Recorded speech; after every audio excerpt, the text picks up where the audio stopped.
أعوذ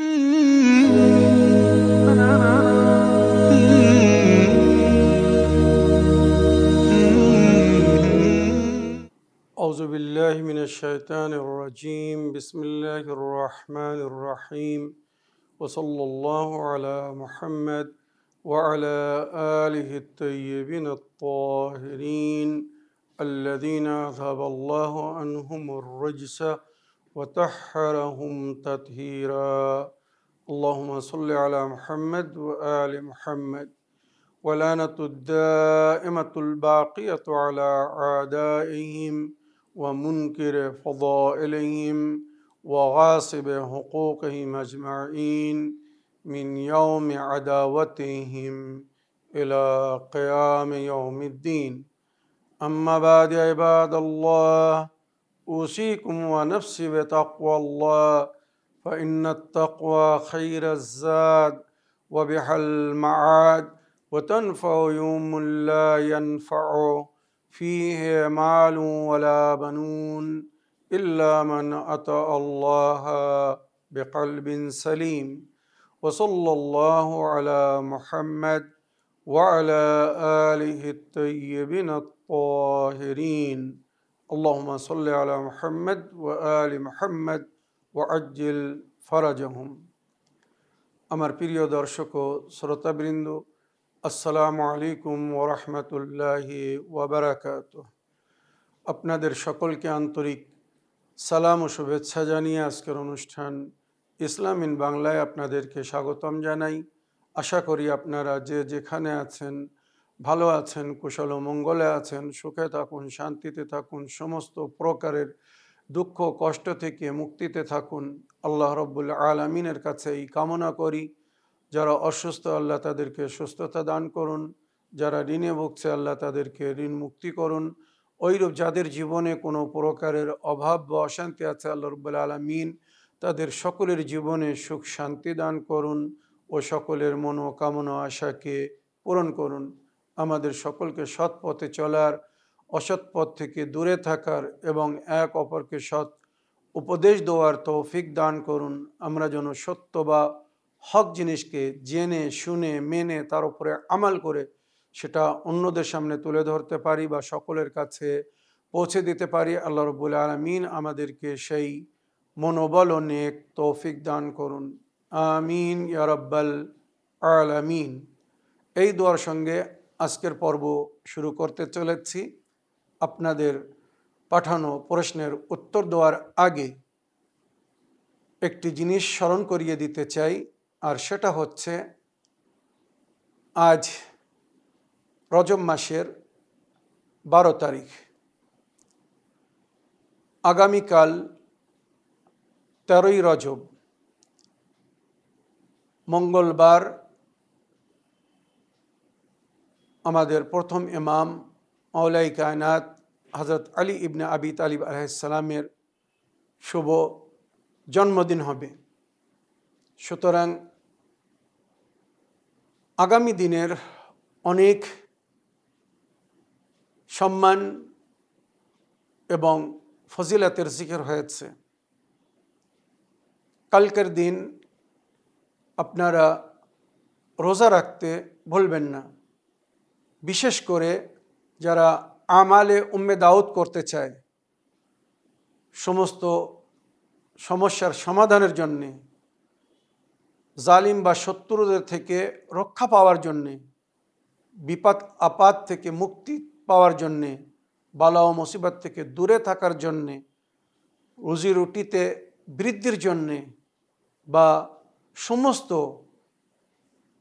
সমস্যার সমাধান পাওয়ার জন্যে, গুনার ক্ষমার জন্যে যে আমালকে অতি উত্তম আমাল বলা হয়েছে, যার মুমিনিনরা সারা বছর অপেক্ষা করে, আমালে উম্মে দাউদ 15ই রজব জোহর আসরের নামাজের পরে এই আমালটা করতে হয়। তো যদি কেউ 15ই রজব বৃহস্পতিবারের দিন ওই আমাল করতে চায়, তো তার জন্যে শর্ত বা উত্তম বলা হয়েছে 13, 14, 15 রজব, এই 3 দিন তাকে রোজা রাখতে হবে। যদি নফল রোজা রাখে তো নফল রোজা রাখবে, আর যদি তার দায়িত্বে কাজা রোজা থেকে থাকে তো সে কাজা রোজার নিয়ত করতে পারে। নফলও আদায় হয়ে যাবে, কাজাও আদায় হয়ে যাবে, এবং এই আমালের জন্য যে রোজা রাখতে বলা হয়েছে সেটাও পুরো হয়ে যাবে। তো যারা আমালে উম্মে দাওয়াত করতে চায় 13, 14 এবং 15 রজব এই 3 দিন যেন রোজা রাখে। যদি কেউ রোজা না রাখতে পারে সে আমাল করতে পারবে, কোনো অসুবিধে নেই। আর 13ই রজবের বিশেষ আমালের মধ্যে মাওলা আলী আলাইহিস সালামের জিয়ারতের নিয়াতে গোসল করবেন। আমি মাওলা আলী আলাইহিস সালামের জিয়ারতের জন্যে গোসল করিতেছি কুরবাতান ইলাল্লাহ। নলে কলে হলে তারতিবের সহিত, আর খালে বিলে পুকুরে যদি ডুব মেরে গোসল করে তো ইরতেমাসের সহিত নিয়ত করে গোসল করবে। তারপরে পাক পবিত্র পরিধান মানে ভালো পোশাক পরবে। তারপরে মাওলাই কায়নাত হযরত আলী ইবনে আবি তালিব আলাইহিস সালামের জিয়ারত পড়বে, আর জিয়ারত পড়ার পরে 2 রাকাত নামাজে জিয়ারত নিয়ত হবে। আমি জিয়ারতে মাওলা আলী আলাইহিস সালামের 2 রাকাত নামাজ পড়িতেছি কুরবাতান ইলাল্লাহ। সকালের নামাজের মতো 2 রাকাত নামাজ পড়ে মাওলাই কায়নাত আলী আলাইহিস সালামের রূহকে হাদিয়া করবে, তার পরিবর্তে সে অনেক কিছু পাবে। তো এটা আপনারা দিনের বেলা যে কোনো সময় পড়তে পারেন, জোহর আসরের নামাজের পরেও পড়তে পারেন, কোনো অসুবিধে নেই। তো মনে রাখবেন 13ই রজব রোজা রাখার দিন, খুশি করার দিন, খুশি হওয়ার দিন। মুমিনিনদেরকে যদি আমন্ত্রণ জানিয়ে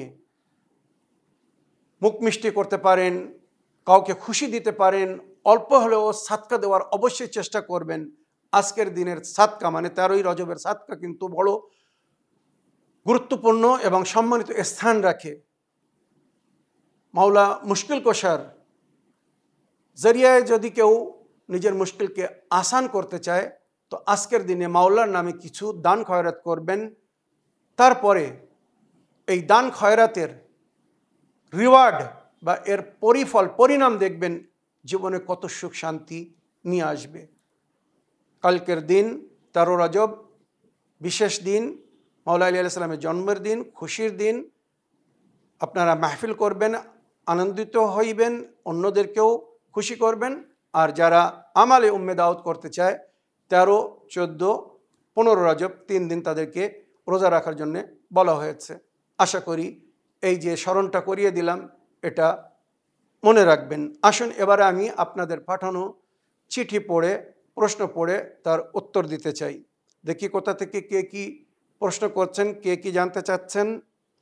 channel win Islam in Bangla কিবলা, সালামুন আলাইকুম ওয়া রাহমাতুল্লাহ। প্রশ্ন, বিগত এপিসোডগুলোতে ইসমে আজমের ফজিলত সম্পর্কে অনেক সুন্দর বয়ান করেছেন। ইসমে আজম সর্বমোট কতটি ও কি কি? ইসমে আজম মূলত কাদের নামসমূহ? শুধু কি আল্লাহর নামই ইসমে আজম, নাকি মোহাম্মদ ও আলে মোহাম্মদের ও ইসমে আজম আছে? ইসমে আজমের উপর আমরা কিভাবে আমল করতে পারি? মেহরবানি করে বলবেন। আলী মেহেদি নূর, ঢাকা। ওয়ালাইকুম আসসালাম ওয়া রাহমাতুল্লাহি ওয়া বারাকাতুহু। আমার প্রিয় ভাই আলী মেহেদি নূর সাহেব, আপনার চিঠি লেখার জন্য আপনাকে ধন্যবাদ জানাই। আপনি আমাদের নিয়মিত দর্শক, সমস্ত অনুষ্ঠানগুলো সুন্দরভাবে ফলো করেন আর নোট করে অনেক অনেক সময় আপনি গুরুত্বপূর্ণ প্রশ্নের মাধ্যমে অনেক রহস্যকে জানার চেষ্টা করেন। আজকের এই চিঠিতে আপনি ইসমে আজমের সম্পর্কে জানতে চেয়েছেন যে ইসমে আজম সর্বমোট কয়টি। ইসমে আজম সম্পর্কে ইমামরা যেটা বলেছেন 73টি অক্ষর। 73টি অক্ষরের মধ্যে আল্লাহ ইসমে আজম লুকিয়ে রেখেছেন। এর মধ্যে 72টি অক্ষরের জ্ঞান আল্লাহ নিজের নবী ও আলে নবীকে দিয়েছেন, মোহাম্মদ ও আলে মোহাম্মদকে।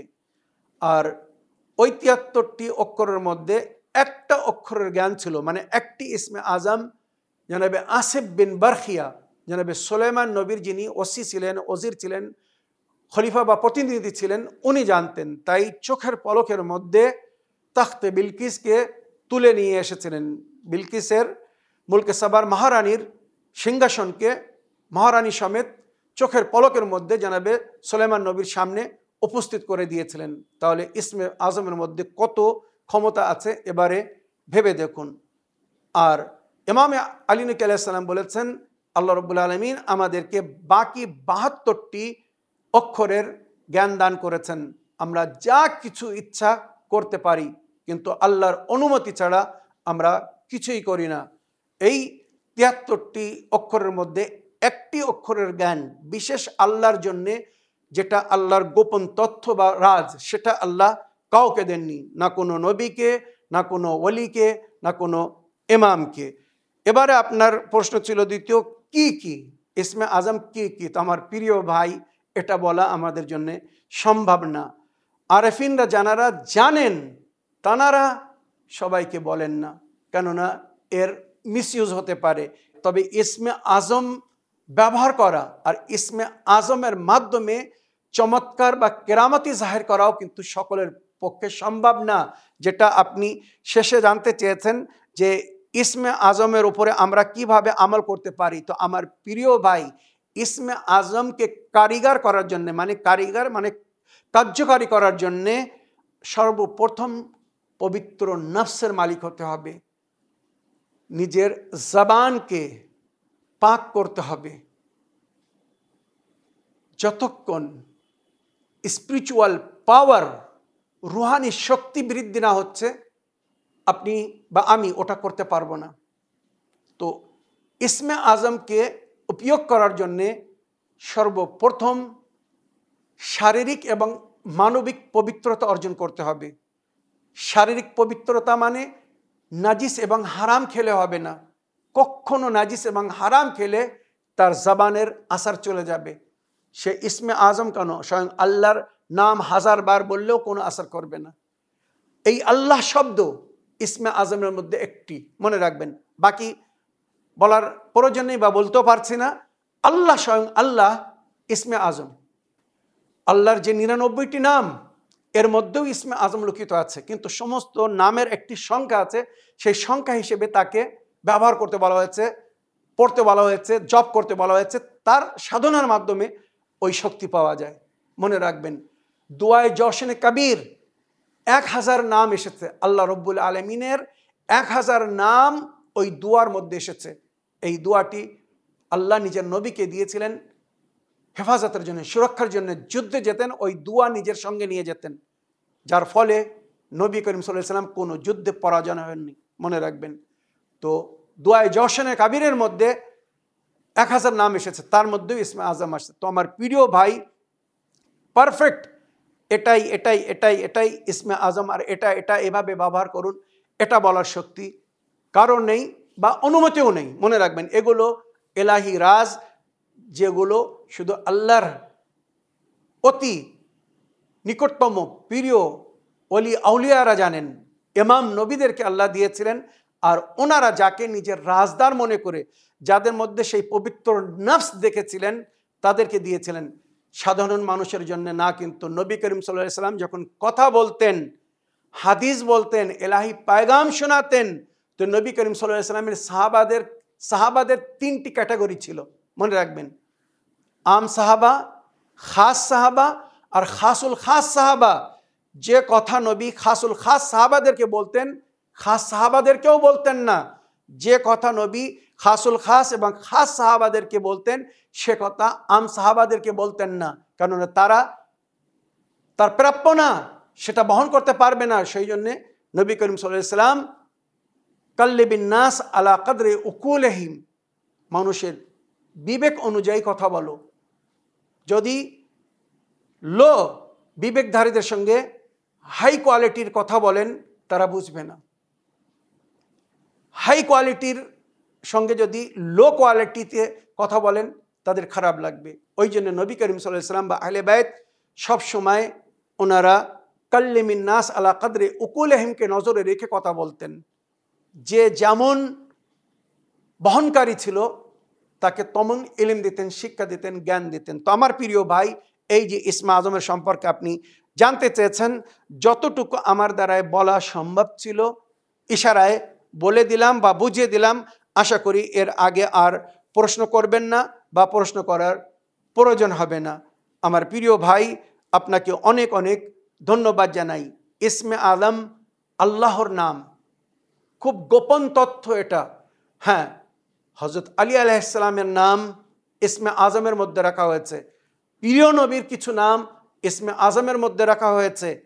মনে রাখবেন, হযরত আলী আলাইহিস সালামের নাম নিয়ে একজন ব্যক্তি দরিয়া পার করছিল, নদীর উপরে চলছিল, যে সমস্ত নাম ইনজিল তওরাতের মধ্যে এসেছে। এমন সময় ওই নদীর ধারে মাওলা আলী আসছেন, একজনকে দেখছেন পানির উপরে সে চলছে। মাওলা ওই ব্যক্তির পিছনে পিছনে চললেন, দরিয়া পার করলেন। ওই ব্যক্তি দরিয়া পার করার পরে পেছনে ফিরে দেখছে কি আরো একজন ব্যক্তি পানির উপরে চলে আসছে, হেঁটে আসছে। অবাক, আমি ইসমে আজম জানি বলে আমি দরিয়ার উপরে বিনা কোনো নৌকায় বা কোনো সাহারায় আমি পার করি, ইনি কে? ইনি এই ক্ষমতা কি করে পেলেন? মাওলাই কায়নাত যখন দরিয়া পার করে ওই পারে পৌঁছেছেন, তখন ওই ব্যক্তি সে তওরাত বা ইনজিলের মান্যওয়ালা ছিল। মাওলাই কায়নাতকে দেখে অবাক, আপনি পানির উপরে চলার ক্ষমতা রাখেন, কি করে পেলেন?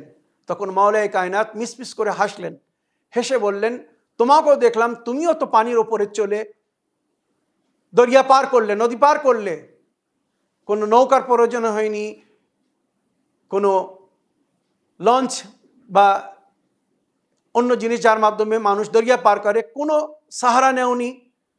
তখন ওই ব্যক্তি মিসমিস করে হাসছে আর বলছে, আমি এমন নাম জানি যে নামের বরকতে যে কোনো মানুষ এই দরিয়া পার করতে পারবে, নদী পার করতে পারবে, তার কোনো নৌকা, স্টিমার বা লঞ্চের প্রয়োজন হবে না।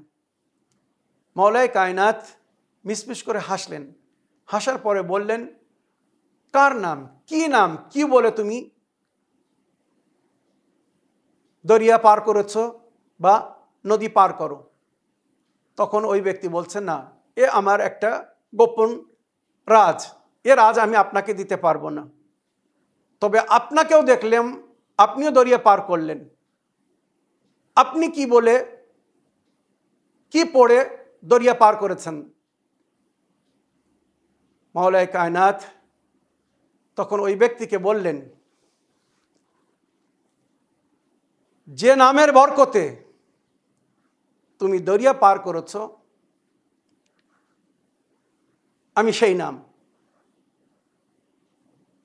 ইলিয়া, হযরত আলী আলাইহিস সালামের নাম তওরাতে বা ইনজিলে ইলিয়া বলা হয়েছে বা এলিয়া বলা হয়েছে, আর অনেক নাম জিকির হয়েছে তওরাত ও ইনজিলের মধ্যে। ওই ব্যক্তি তখন অবাক, এই সমস্ত গোপন নামের সম্পর্কে সবাই জানে না, আপনি কে?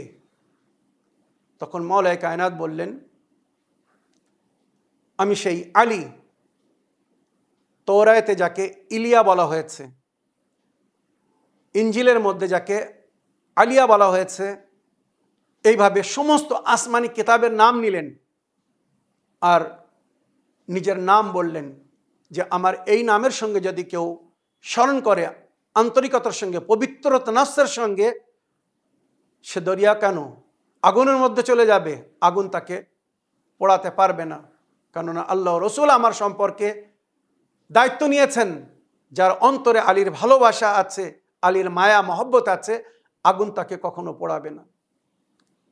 তো আমার প্রিয় ভাই আলী মেহেদি নূর সাহেব, মাওলার আলী আলাইহিস সালামের নামও ইসমে আজমের কাজ করে, কেননা আলীর নাম আল্লাহ নিজের নামের থেকে রেখেছেন। মনে রাখবেন, এটাও রওয়ায়াতের মধ্যে উল্লেখ হয়েছে। আলীউল আযীম, আল্লাহ আলী এবং আজিম, আল্লাহ নিজের নাম থেকে এই আলীর নাম রেখেছিলেন। আর নবাউল আজিম, কোরআনের মধ্যে যার জিকির হয়েছে, তিনি ছিলেন মাওলা আলী আলাইহিস সালাম। তো আশা করি আপনার প্রশ্নের আপনি উত্তর পেয়েছেন। আসুন আগের প্রশ্ন দেখি কোথা থেকে কে কি জানতে চাচ্ছেন। আসসালামু আলাইকুম, জনাব মাওলানা সাব্বির রেজা সাহেব, আমি নদিয়া জেলা থেকে সুরাজ শেখ বলছি। মাওলানা সাহেব, আমার প্রশ্ন হলো সূরায়ে হুমাজাহ এই সূরার আয়াতগুলো আপনি একটু ব্যাখ্যা করে বলবেন। ওয়ালাইকুম আসসালাম ওয়া রাহমাতুল্লাহি ওয়া বারাকাতুহু। আমার প্রিয় ভাই সুরাজ শেখ সাহেব, আপনার চিঠি লেখার জন্য আপনাকে অসংখ্য ধন্যবাদ জানাই। আপনি সূরায়ে হুমাজার আয়াতগুলোর ব্যাখ্যা করতে বলেছেন বা ব্যাখ্যা জানতে চেয়েছেন। সূরায়ে হুমাজা পবিত্র কোরআনে বর্তমান তালিকা বা সূচিপত্র হিসেবে 104 নম্বর সূরা, 30 পারায়। আর এই সূরা অবতীর্ণ হয়েছিল মক্কায়, মাক্কি সূরা বলা হয়েছে। আর অবতীর্ণ হিসেবে এটা 32 নম্বর সূরা। এই সূরার মধ্যে টোটাল 9টি আয়াত আর 33টি শব্দ ব্যবহার হয়েছে, 134টি অক্ষর ব্যবহার হয়েছে। এবারে এই সূরার তর্জমা বা তার অর্থ শুনুন। বিসমিল্লাহির রহমানির রহিম। আমি আরম্ভ করছি বা শুরু করছি আল্লাহর নাম নিয়ে, যিনি মেহেরবান ও দয়াময়। ওয়াইলুল লিকুল্লি হুমাযাতিন লুমাযা। ওয়াইল জাহান্নামের একটি কূপের নাম, জাহান্নামের শেষ অংশকেও বলা হয়েছে, বা ভয়ঙ্কর আযাব বা শাস্তির বর্ণনা হয়েছে ওয়াইলের মাধ্যমে।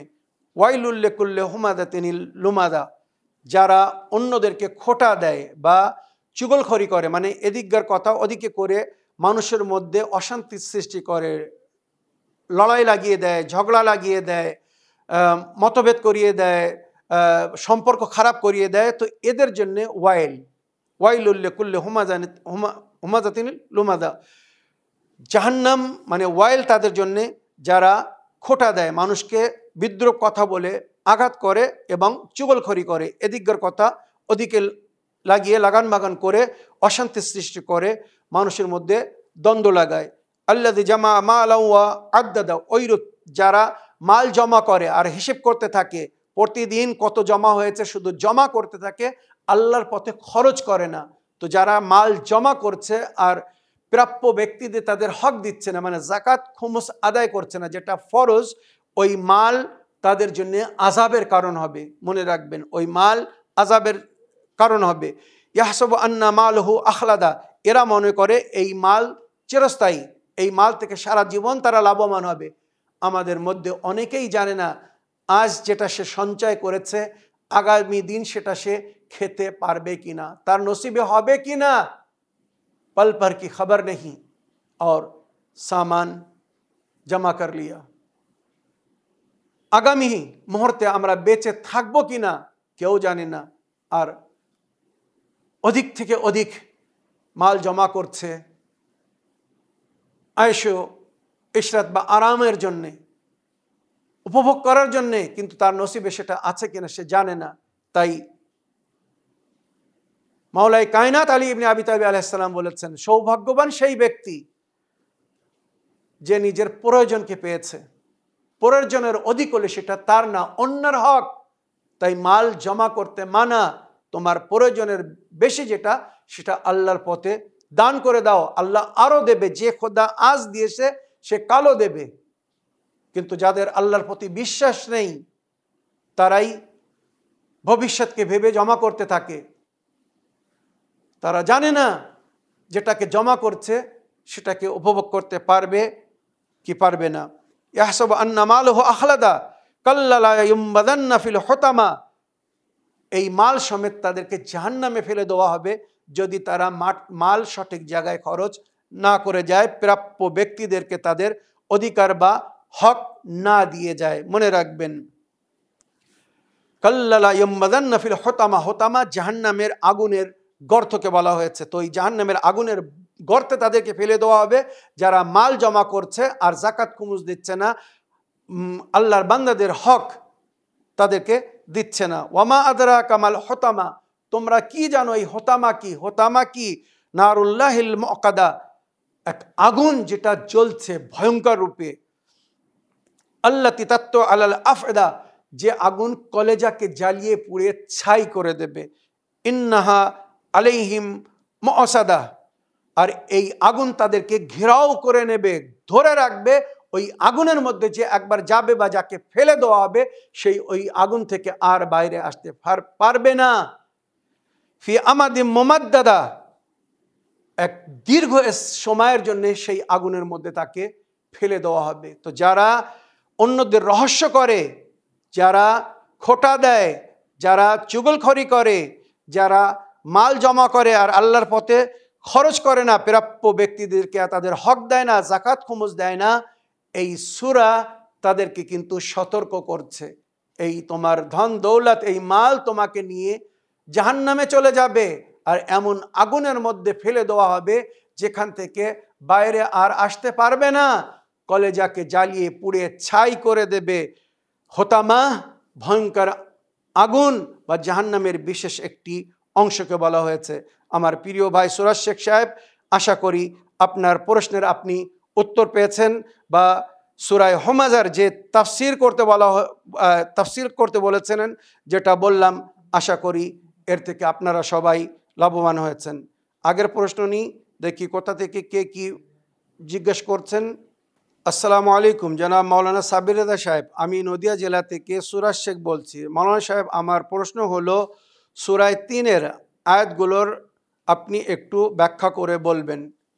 ওয়ালাইকুম আসসালাম রহমতুল্লাহি ওয়া বারাকাতুহু। আমার প্রিয় ভাই সুরাজ শেখ সাহেব পুনরায় চিঠি লেখার জন্যে এবং আরও একটি সূরার বিষয়ে আপনি জানতে চেয়েছেন, আপনাকে ধন্যবাদ জানাই। আশা করি আপনার সঙ্গে সঙ্গে অন্যরাও এর থেকে লাভবান হবেন।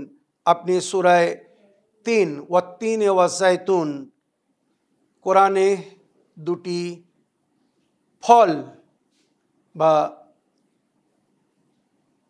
এমন জিনিসের জিকির হয়েছে যার অনেক গুণ বা ফজিলত বলা হয়েছে, বিশেষ করে 3 এবং জাইতুন। 3 আঞ্জির, ফিগ, বাংলায় যাকে ডুমুর বলা হয়, তবে আমাদের দেশি ডুমুর না, কিন্তু একটি ডুমুর হয় আমাদের দেশে যেগুলো কাঁচা অনেক অনেক সময় রান্না করে খাওয়া হয়। এটা কিন্তু বিশেষ একটি ডুমুর, যেটা কাঁচাও খাওয়া হয়, আবার পেকে গেলেও খাওয়া হয়, শুকিয়েও গেলে সেটাও বিক্রি হয়, মার্কেটে পাওয়া যায়। আপনারা জানেন আঞ্জির বা ফিগ বলা হয়, অনেক দামি, এর মধ্যে অনেক শক্তিশালী জিনিস, শক্তি লুকিয়ে আছে। তো 3 মানে ডুমুর বা ফিগ, আর জাইতুন অলিভ, জাইতুনের তেল বিখ্যাত, অলিভ অয়েল সবচেয়ে সুন্দর এবং উত্তম তেল, যার মধ্যে কোনো কোলেস্ট্রল নেই, মনে রাখবেন। জাইতুনের তেলকে বলা হয়েছে, তো জাইতুন জলপাই যাকে বলা হয়, ইংলিশে অলিভ বলে, আর উর্দুতে বা আরবিতে জাইতুন বলা হয়। তো এর জিকির এই সূরার মধ্যে হয়েছে। আর উভয় জিনিসকে বলা হয়েছে, যদি কোনো ব্যক্তি সারা জীবন যুবক থাকতে চায়, মানে মরার আগ পর্যন্ত যদি সে শক্তিশালী বলবান থাকতে চায়, তো এই 3 এবং জাইতুন সে যেন ব্যবহার করে। কিভাবে ব্যবহার করতে হবে এর বিস্তারিত নিয়ম আছে। যদি কেউ ওইভাবে ব্যবহার করে, তো মরার আগ মুহূর্ত পর্যন্ত সে স্ট্রং থাকবে, মজবুত থাকবে। এমন যেমন যৌবনকালে মানুষ মজবুত হয়, স্ট্রং হয়, বা যৌবনকালে যে শক্তি মনে হয়, শেষ পর্যন্ত সেই একটা শক্তির অনুভব থাকবে। তো মনে রাখবেন, সূরা ওয়াত-তিন পবিত্র কোরআনের সূচিপত্র বা তালিকা হিসেবে 95তম সূরা, 30 পারায়। আর তারতিব মানে তারতিবে নুজুল মানে অবতীর্ণ হিসাবে 28 নম্বর সূরা। এই সূরাটি মক্কায় অবতীর্ণ হয়। এই সূরার মধ্যে 8টি আয়াত আছে, 34টি শব্দ ব্যবহার হয়েছে, আর 162টি অক্ষর। এবারে আমি এই সূরার তর্জমা আমি আপনাদেরকে বলতে চাই, যেটা আমার প্রিয় ভাই সুরাজ শেখ সাহেব জানতে চেয়েছেন। বিসমিল্লাহির রহমানির রহিম। শুরু করছি আল্লাহর নাম নিয়ে, যিনি মেহেরবান ও দয়াময়। ওয়াত-তিন ওয়াজ-জাইতুন, 3 এবং জাইতুন কি, যার আল্লাহ কসম খেয়েছেন।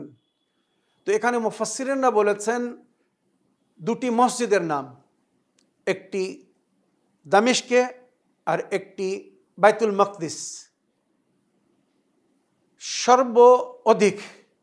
সর্বাধিক জাইতুন যেখানে উৎপাদন হয় সিরিয়া, ফিলিস্তিন এবং পার্শ্ববর্তী এরিয়া, মনে করুন তুরস্ক বা উর্দুন, মানে জর্ডান, সিরিয়া, ফিলিস্তিন, এই এলাকায় সবচেয়ে বেশি জাইতুন উৎপাদন হয়, মনে রাখবেন। আর ওখান থেকে পুরো বিশ্বে এক্সপোর্টও হয়, আর তিনও ওই এলাকায় বেশি পাওয়া যায়। তাই ওই দুই ফলের নাম নিয়ে দুটি জায়গার বিখ্যাততার পরিচয়, বাইতুল মাকদিস এবং দামেস্ক। তো অনেক মুফাসসিরিনরা লিখেছেন 3 দামেস্কের মসজিদকে বলা হয়েছে, আর জাইতুন ফিলিস্তিনের মসজিদ মানে বাইতুল মাকদিসকে বলা হয়েছে। এটা ব্যাখ্যা রূপে, কিন্তু প্র্যাকটিক্যাল রূপে ওয়াত্তিন ওয়া জাইতুন দুটি ফল যার মধ্যে অনেক গুণ আছে, তাই আল্লাহ এর জিকির করেছে। ওয়াত্তিন ওয়া জাইতুন ওয়া তুরে সিনিন, ওই রূপ তুরে সিনিন যেখানে জনাবে মুসা নবী আলাইহিস সালাম আল্লাহর সঙ্গে সাক্ষাৎ করতে গিয়েছিলেন যে পাহাড়ে, আর সেই গাছে, যে গাছ থেকে আওয়াজ এসেছিল আল্লাহর সঙ্গে যখন উনি কথা বলেছিলেন, তার জিকির হয়েছে এই দ্বিতীয় আয়াতের মধ্যে। ওয়াহাদা বালাদুল আমিন, বালাদুল আমিন বলা হয়েছে মক্কার মধ্যে। মনে রাখবেন এই সূরাটা কিন্তু অনেক জিনিসের সারাংশ। ওয়াহাদ আল বালাদুল আমিন, এবং এই শান্তিপূর্ণ শহর যার আল্লাহ কসম খেয়েছেন, মানে পবিত্র কাবা ঘর বা হারাম যাকে বলা হয়। পুরো মক্কাকে কিন্তু বালাদুল আমিন বলা হয়নি। বালাদুল আমিন প্রাচীন ইতিহাসের মধ্যে হারামকে বলা হয়েছে, মানে পবিত্র কাবা ঘর এবং তার পার্শ্ববর্তী এরিয়াকে বালাদুল আমিন বলা হয়েছে। ওয়াত্তিন ওয়া জাইতুন ওয়া তুরে সিনিন ওয়া হাদাল বালাদিল আমিন লাকাদ খালাকনাল ইনসানা ফি আহসানি তাকবীম। এতগুলো বলার পরে আল্লাহ বলছেন, আমি মানুষকে সুন্দর রূপে সৃষ্টি করেছি, 3 এবং জাইতুনের মাধ্যমে তাদেরকে খাদ্য দান করেছি, প্রয়োজন হিসেবে তাদের সঙ্গে কথা বলেছি।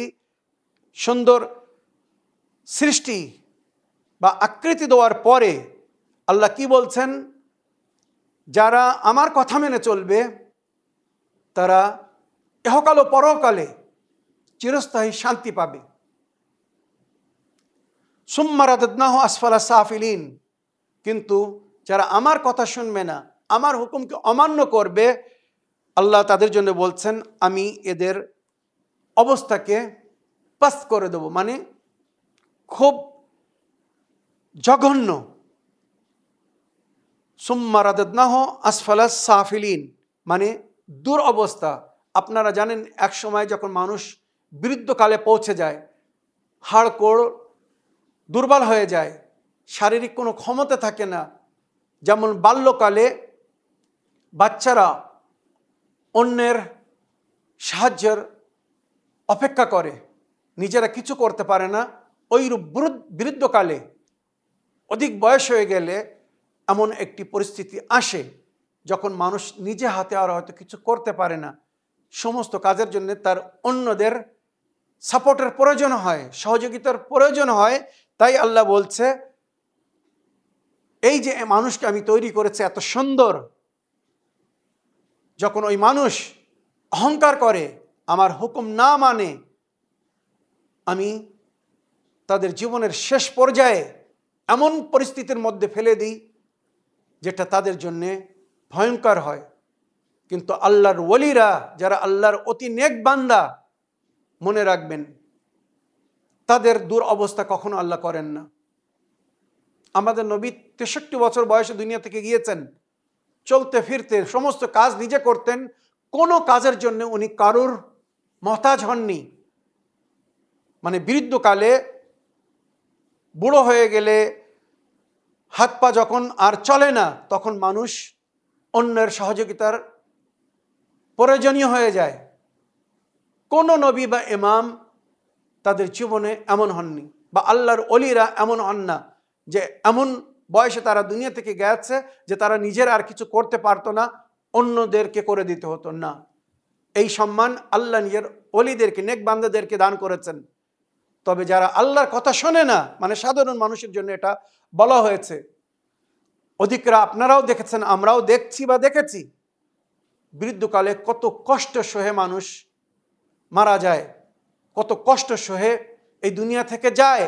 তো এর জন্যে কোরআন ও হাদিসে বা নবীর আহলে বাইতের তালিমাতের মধ্যে বা বুজুর্গানে দ্বীন যেটা বলেছেন, ওই ব্যক্তির অনেক পাপের সাজা, যাকে আল্লাহ পরকালে জাহান্নামের আগুন থেকে মুক্তি দিতে চায়, ইহকালে বৃদ্ধ বয়সে তাদেরকে কষ্ট দিয়ে বা কষ্টের মধ্যে রেখে পরকালের আযাব থেকে বাঁচায়। আবার অনেকেরা আছে যারা কখনো আল্লাহর হুকুম মানে না, তারা ইহকালেও ওই কষ্ট সইবে, পরকালেও ওই কষ্ট তাদেরকে সইতে হবে।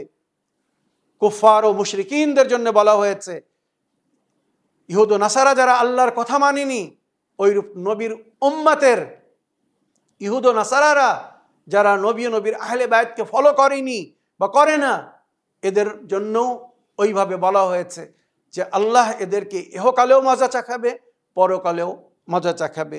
ওয়ালাকাদ খালাকনাল ইনসানা ফি আহসানি তাকওয়িম, আমি মানুষকে সুন্দর রূপে আকৃতে বানিয়েছি। সুম্মা রাদাদনাহু আসফালা সাফিলিন, তারপরে তার অবস্থা কিন্তু খুব ভয়ঙ্কর করেছি, মানে দুরবস্থায়, খুব দুর্বল বা জঘন্য অবস্থার মধ্যে তাদেরকে ফেলে দিয়েছি বা পাল্টিয়ে দিয়েছে। রাদাদনাহু মানে পাল্টিয়ে দেওয়া, মানে বাল্যকাল আর বৃদ্ধকাল একরকম হয়ে যায়, তো যৌবনকালের পরে আবার একবার বাল্যকালের দিকে পাল্টে দেওয়া হয়, যেটা সাধারণ বৃদ্ধকাল দেখা যায়, কিন্তু বাস্তবে বাচ্চাদের মতো অবস্থা হয়ে যায় বৃদ্ধদের, নারী হোক আর পুরুষ। সুম্মা রাদাদনাহু আসফালা সাফিলিন ইল্লাল্লাযিনা, এই যে আমি ব্যাখ্যা করলাম, আল্লাহ নিজে বলছেন ইল্লাল্লাযিনা আমানু আমিলুস সালিহাত ফালাহুম আজরুন গায়রু মামনুন। হ্যাঁ, যারা ঈমান এনেছে এবং নেক কাজ করেছে তাদের পরিণাম ওই হবে না যেটা পাপীদের জন্য বলা হয়েছে। ইল্লাল্লাযিনা আমানু আমিলুস সালিহাত, হ্যাঁ, যারা ঈমান এনেছে আর নেক কাজ করেছে, ফালাহুম আজরু গায়রু মামনুন, তাদের আজর বা তাদের সওয়াব অগণ্য, চিরস্থায়ী, এমন শান্তি তারা অনুভব করবে যেটা তারা ধারণাও করতে পারে না। কখনো সেই ইনাম আজর যেটা আল্লাহ দিবে খতম হবে না। ফামা ইউকাজ্জিবুকা বা'দু বিদ্দিন, এর পরেও যদি কেউ আখিরাতকে অস্বীকার করে, আল্লাহর বিচার হিসাব কিতাবকে অস্বীকার করে, অমান্য করে, তো তার পরিণাম কি হতে পারে ভেবে দেখুন। ফামা ইউকাজ্জিবুকা বিদ্দিন, এর পরেও তোমরা কি করে, দিন মানে আখিরাতের দিন, হিসাবের দিন, কিতাবের দিনকে কি করে অমান্য করতে পারো।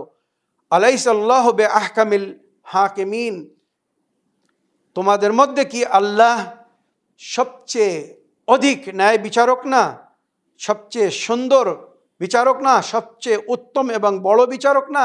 তো সেই আল্লাহ যদি সর্ব উত্তম, শ্রেষ্ঠ এবং বড় বিচারক হয়ে থাকেন, তো সেই বিচারের দিনের ভয় করো বা সেই বিচারের দিনের থেকে সতর্ক থাকো, যেদিন ফামান ইয়া'মাল মিসকালা যাররাতিন খায়রান ইয়ারা ওয়া মান ইয়া'মাল মিসকালা যাররাতিন শাররান ইয়ারা, সামান্য পরিমাণে নেকি করলেও তার সুফল পাবে, ওইভাবে বদি করলেও তার শাস্তি পেতে হবে। আল্লাহ ন্যায় বিচারক। ইন্নাল্লাহা লাইসা বিযাল্লামিন লিল আবিদ, আল্লাহ নিজের কোনো ক্ষুদ্রতম বান্দা, ছোট থেকে ছোট বান্দার উপরেও জুলুম করে না। যে যেটা করেছে বা করবে, ভালো করলে তার ভালো ফল পাবে, বদি করলে তার বুরা ফল, অন্যায় করলে তার সাজা পেতে হবে। কিছু লোকেরা আল্লাহকে ওই জন্য আদিল মানেনি, তারা জানে যে পরকালে আমাদেরকে যখন আমাদের পাপের সাজা দেওয়া হবে, তো আমাদেরকে লজ্জিত হতে হবে। আমাদের মান্যকারীরা আমাদেরকে জিজ্ঞাসা করবে, আপনাকে কেন এই সাজা দেওয়া হচ্ছে, আপনি কেন এই শাস্তি পাচ্ছেন?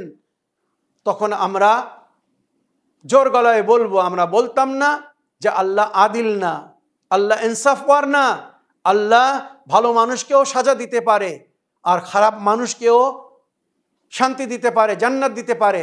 আমরা ভালো ছিলাম, তারপরেও আমাদেরকে সাজা দিচ্ছে, কেন আল্লাহ ন্যায় বিচারক না।